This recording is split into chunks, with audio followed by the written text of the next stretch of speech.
Okay, so before I explain why I'm selling the DJI FPV drone, just want to explain quickly my experiences with it. Now, you may or may not know, I've been flying drones since 2015. Started with the Phantom 2, went up to the Inspire 1, Inspire 1 Raw. Now I fly the smaller drones like the Mini 2 from DJI, the Air 2, and I'm looking forward to getting the Mavic 3 Pro when it comes out, or the Mavic Pro 3. So when this came out, I'd been looking actually to get into flying FPV anyway. So when DJI announced this, I waited with bated breath and I bought it on launch day. And don't get me wrong, this is a fantastic drone. I'll come to the reasons in a sec. But when I first got this, I took it out to fly. And the best thing about it is, as you probably know if you've seen a load of these videos, you've got 4 modes. You've got normal mode, which flies like a normal drone, like a Mini 2 perhaps. Then you've got sports mode, which is a lot faster, up to 60 miles an hour. And you get the tilt angle, so it'll actually, when it tilts, the camera goes with it. The camera won't stay on this axis stable, so it looks really good.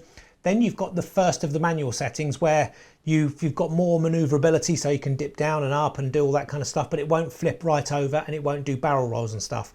Then you go into full manual. That's when you get the full crazy FPV experience, because it will then do flips, barrel rolls and all that kind of stuff. And I remember when I did my first full flip, I was absolutely cacking it, but it's so responsive, it's so good. It literally stops wherever you want it to go. And if you get in any danger at all, you've got a stop button on there, which is like a panic button. So if you're flying towards a building or going towards the ground, hit that button, it'll go straight back to normal mode and it will hover until you tell it to do otherwise. Then you go back into manual casually. I'd normally go to about 75 feet or something and then flip it into manual mode. So my experiences have been really good. I took it out for a spin when I first got it, kept it in normal, eventually went to sports, super fast, great fun to fly. And then I went to manual mode, the first of the manual modes, started getting a little bit more nervous. And then when I went to full manual mode, it was incredible. Now, I kind of equate it to trying to fly a bowl of jelly with 2 sausages for sticks. It's a very, very strange feeling, especially with the goggles on. But when you first go into manual, it's weird, because if people are watching you when you're flying the drone, you kind of look like Stevie Wonder, so your head's kind of going like this as you're trying to follow the drone as it's through the sky, because you're effectively in the cockpit of the drone. So it's kind of weird. There's a message, sorry about that. So you're kind of flying about and you look like Stevie Wonder when you're flying the drone. Then when you do go to full manual, your kind of legs start wobbling. So my friend said I look like Elvis. He was going to throw me a guitar and tell me to play a tune, because your leg starts going, because it's so scary. But it's scary fun. It's so much fun. And once you've flown manual a few times, it's actually a lot easier. It gets easier. And then I found myself getting to the point where I could do nice dives and go through trees and stuff, but never took it too far. When you've got the goggles on, these are an amazing experience. Being able to see HD, full HD from the front of the drone as though you're in the cockpit and flying down and whooping around, it's so much fun. So I love this drone, don't get me wrong. And I think everyone but you won't see many of them for sale on eBay because people are just keeping hold of them. So I'm going to quickly explain what I like and what I don't like about it. I love everything to do with flying it. I love the maneuverability, the options you've got.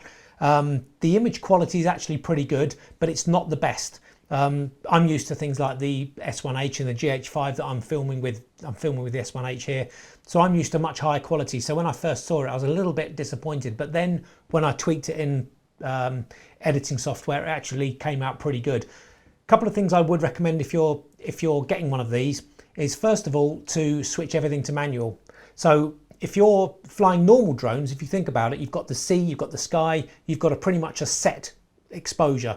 You're not moving about too radically. With this, you're going from the sky. So I had this on auto at one point. You go towards the sky, it exposes for the sky, comes down, and then it exposes for the ground. So you get this massive fluctuation in exposure. Secondly, put the white balance on auto, because I noticed also when you fly up and fly down to the ground, not only do you get the ground lightening up quite a bit, but it also, the color changes quite a bit. So it goes from a really light green to a dark green. It's too much hassle in post-production to actually get that back. So always switch to a manual exposure and set it, and put an ND filter on the front. Set the exposure, plan your flight, plan your whatever you're going to shoot, and then stick with that manual setting. Do the same with the white balance, and then you'll get some fantastic footage. Now, because of the camera on there, I still think it's good, but I read about putting a GoPro on top, so I wanted to try it myself. So I've got the attachment here, cost about 15 quid. And then I put a GoPro 9 on top. I didn't use the actual cover here that you see on there. I just had the GoPro fairly naked. And it didn't really notice. I couldn't tell that I had a GoPro on there. You don't feel any difference in the controls, so it actually flies really well with this on. And the footage actually, I love the GoPros anyway, so the footage came out fantastic, and it's quite easy to match the two up. But one thing I will say, when you're flying the drone, when you take off, you've got no maneuverability of this. So when you think about it, when the drone takes off, it's kind of, most people would think, right, that's nice and straight, I'll take off now and do some filming. But what you tend to find is, as soon as the drone takes off, you kind of level out. When you're flying normal speeds with normal mode or even sports mode going slower, you find you're at this kind of level, the battery's level with the floor. So you're already pointing at the ground. If you go into manual and go faster, the drone's going to go right over. This camera goes up, but this one stays pointing right at the ground. So you have to kind of manage your flights, you have to manage your shoot. So you have to work out, am I going to be flying super fast chasing cars? If so, you want this up a bit more. So you're going to get the ground and a little bit of sky. If you're flying normal mode, then obviously have it more like that. And if you're flying sports, then you have to work out something in between. But just bear in mind that you have to get that right. Otherwise, you're going to end up either pointing at the sky or pointing at the ground and not really seeing what you're doing. But it's worth having one on there. Footage came out fantastic, super smooth. And I use Real Steady for GoPro footage as well. And it's so smooth. It's absolutely beautiful. So overall, the camera's brilliant, but just get yourself an ND filter if you're going to buy one, and maybe look at getting if you've got a GoPro, put it on top. It's only going to cost you £15 to actually get the GoPro on. So if it's that good, why am I selling it? Now, I've had a bit of a wild childhood. I've never hurt anybody, but I only ever risked myself with things like skydiving, motorbikes, skiing, scuba diving with sharks, all that kind of stuff. So I've only ever put myself at risk. When I was flying this, because you've got goggles on, you're not able to see anything around. So you can't see people flying a kite, you can't see windsurfers. If you're flying low across the sea, you can't see kite surfers, birds coming in. So it's a very different experience to flying a normal drone where you can look at the screen and then look up, look at the screen, then look up. I'm so used to that after 6 years.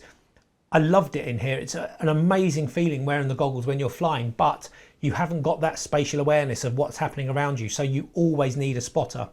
Now, I don't have a regular spotter with me, so I found it really difficult to actually go out legally and sensibly by myself to fly anywhere. There's very few places where I live where I can fly by myself without sort of maybe risking anybody's health. So if this is big, if it hits someone at 90 miles an hour, which is what it does in sports mode, you're going to kill someone. If it hits them in the head at the wrong angle, you can take them out. So you've got to be really careful with it. So I would recommend always having a spotter if you're in any sort of urban environment. I would team up with someone near you that's got one of these. So you can actually have two of you, one spotting and charging their battery while you're flying. You then land, charge your battery and spot for them. Best way of doing it. You both get to learn together. If you can get 2 or 3 of you, you can spend a whole day flying, having loads of fun and keeping it safe. Now, I bought this to fly in places like the Lake District, Peak District. I wanted to go up to Scotland, but I haven't got around to doing it, so I haven't flown it nearly as much as I wanted. I've only flown it 28 times since launch. Amazing fun, absolutely love it, but where I live on the coast, we're in a seaside town, it's always busy all around the beach and everything, so I found it difficult to find anywhere new to go to. I've exhausted all the places nearby, so for me, it's not quite what I wanted to do with the drone. So that's really the kind of 2 reasons. Firstly, I haven't got a spotter with me all the time. Secondly, I really don't know where I'm supposed to fly it. So if you're going to buy one, have a think about where you could possibly fly, who can help you with the spotting and that sort of stuff, because it is an amazing drone. If you're lucky enough to live somewhere where you've got loads of open space, whether you're in the States, whether you're in somewhere like Cumberland or in Scotland or Wales or Northern Ireland or Ireland, then you might have some really serious open spaces near you where you can fly it without putting anyone at risk. I just haven't got that. I haven't got the time to go miles afield at the moment, so I've just found myself not using it. So I'm sadly selling it. It's on eBay. It's going to be sold tomorrow, so I'm getting it ready to send off. Whoever gets it is going to get a bargain because it's in mint condition. I've only flown it, like I say, 28 times. No crashes, no hard landings, no hitting trees or anything. So if you can find one of these for a bargain second hand and make sure it's been flown well, then I would recommend getting one if you live somewhere where you can cover all the things I've said. It's a brilliant drone. I will get back into FPV at some point, but I will probably buy a Cine Whoop where you've got the rubber covers around the drone, around the rotors, and once they pair up with the DJI FPV 2 goggles, which are incredible, then that'll be my kind of next stage. This is quite big. A Cine Whoop is much smaller and a lot safer to fly around trees and stuff like that. And it puts a GoPro on top. And it's a bit more easier to repair if you do crash it. This is a bit of a pain if you do crash it. Takes a bit of effort to get from DJI to get the bits and pieces. Whereas a smaller one, you can just bolt things on and take them off and build it yourself. So that's it. I hope this helps. If you're going to buy one, I hope it's helped you make a decision. If you've got one, I hope you're flying it sensibly and safely and enjoying it as much as I have. But those are just the reasons why I'm selling it. You can't actually see that many for sale on eBay, so that it shows that there's not many people selling them. So I think a lot of people are having a lot of fun with them, but like I said, I just don't want to fly it around people, around Dorset. So sadly, I'm selling it. So I hope that helps. Thanks for watching. Give us a thumbs up, subscribe, hit the notification bell, do what you've got to do, and we'll see you on the next video.